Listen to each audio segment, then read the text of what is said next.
بسم اللہ الرحمن الرحیم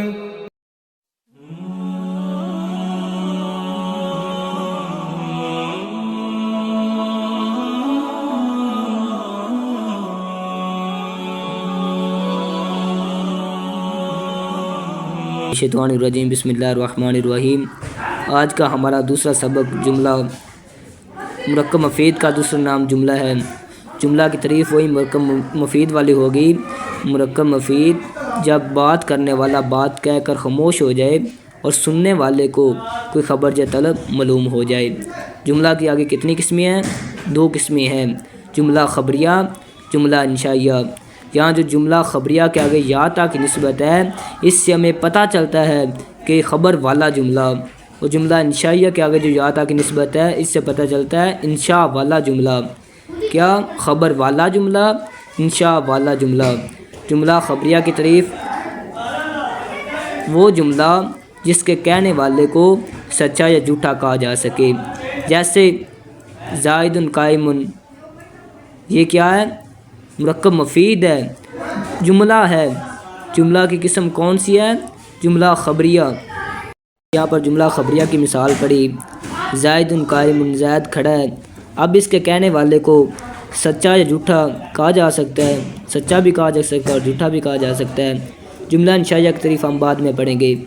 جملہ خبریہ کی آگے 2 قسمیں ہیں، جملہ اسمیہ خبریہ، جملہ فعلیہ خبریہ۔ جملہ اسمیہ خبریہ وہ جملہ اسمیہ خبریہ جس کا پہلا جز اسم ہو۔ زید قائم کا ترجمہ یہ ہوا کہ زید کھڑا ہے۔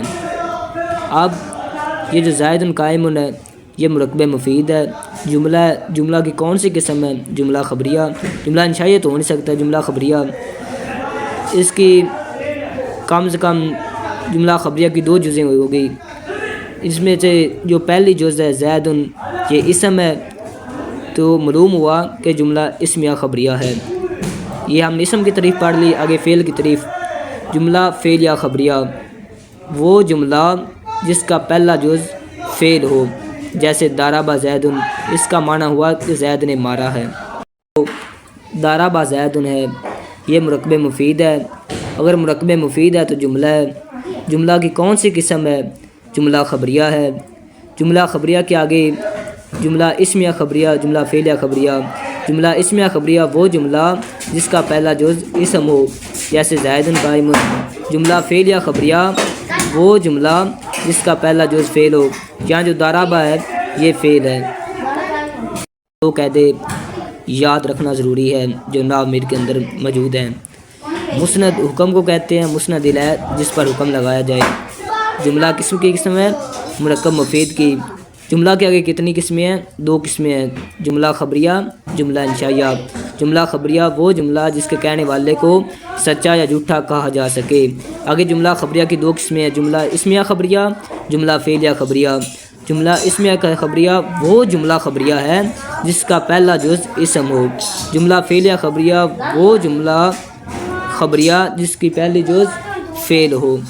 جملہ اسمیہ خبریہ میں جو پہلی جز ہوتی ہے وہ مسند الیہ ہوتی ہے، جس کو مبتدا کہتے ہیں، اور دوسری جز مسند ہوتی ہے جس کو خبر کہتے ہیں۔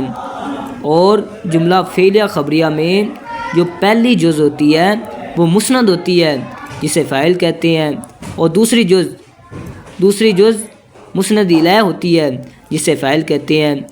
یہ بات یاد رکھیں، جب فعل اور فاعل آ جائے تو پہلے ترجمہ فاعل کا کرتے ہیں اور بعد میں فعل کرتے ہیں۔